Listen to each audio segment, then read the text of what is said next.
आज है 27 जुलाई और ये रही आज की कुछ खास खबरें।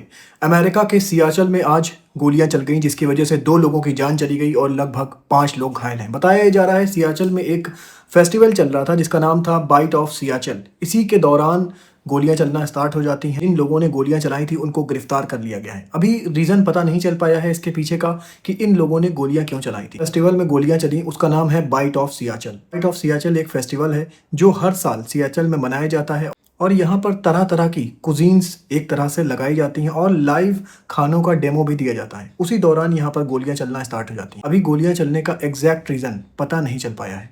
अब मैं खबर आपको ईरान से बता दूं। ईरान के फॉरेन मिनिस्ट्री के स्पोक्स पर्सन है इस्माइल बाक़ई।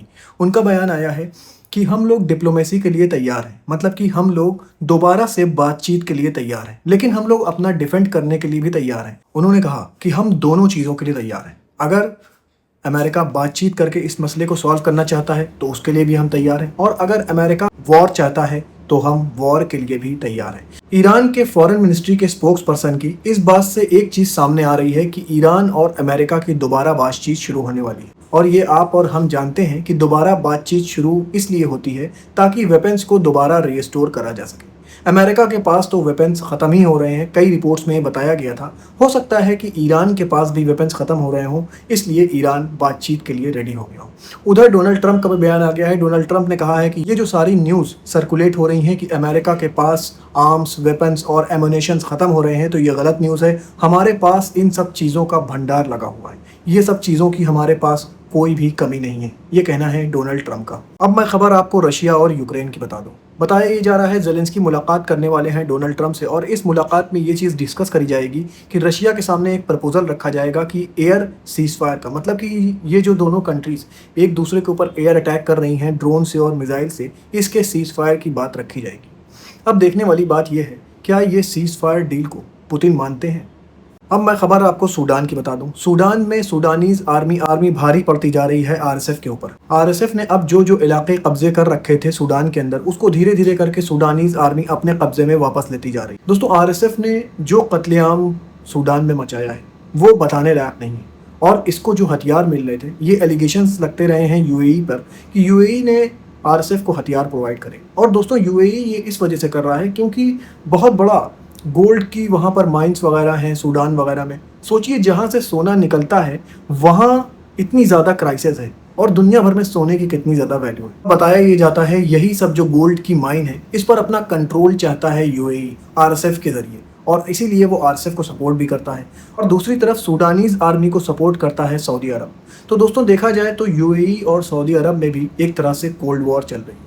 अब मैं खबर आपको स्ट्रेट ऑफ हॉर्मुज से बता दूं। स्ट्रेट ऑफ हॉर्मुज में 6 शिप्स क्रॉस करने की कोशिश कर रही थी, जिसको बताया ये जा रहा है कि आईआरजीसी ने फोर्सफुली पीछे कर दिया। उनके ऊपर अटैक नहीं किया, लेकिन उनको वार्निंग दिया, और वार्निंग देने के बाद वो शिप अपने आप बैकआउट हो जाती हैं, मतलब कि पीछे हट जाती हैं। जितनी भी शिप्स इस वक्त फंसी हुई हैं स्ट्रेट ऑफ हॉर्मुज में, वो किसी भी तरह वहाँ से निकलना चाह रही हैं, और उनको लगा ये मौका अच्छा है कि ईरान और अमेरिका के बीच में अभी जंग बंद है, तो यहाँ से शिप निकाला जा सकता है। लेकिन आईआरजीसी पूरी तरह से एक्टिव है, और वहाँ पर जितनी भी हलचल होती है उसको माइनॉरिटी ऑब्जर्व करा जा रहा है। जैसे ही ये 6 शिप्स क्रॉस करने की कोशिश करती हैं, इनको वार्निंग दी जाती है और कहा जाता है कि अगर इग्नोर करोगे तो तुम्हारे ऊपर अटैक कर दिया जाएगा, जिसके बाद ये शिप्स वापस हो जाती हैं। दोस्तों, मैं बता दूं, ज़्यादातर वहाँ पर कार्गो शिप्स होती हैं जिनके ऊपर सामान लदे होते हैं, जिनके ऊपर ऑयल्स होते हैं, तो वो अपना नुकसान नहीं चाहती, इस वजह से वो बैकआउट हो जाती हैं।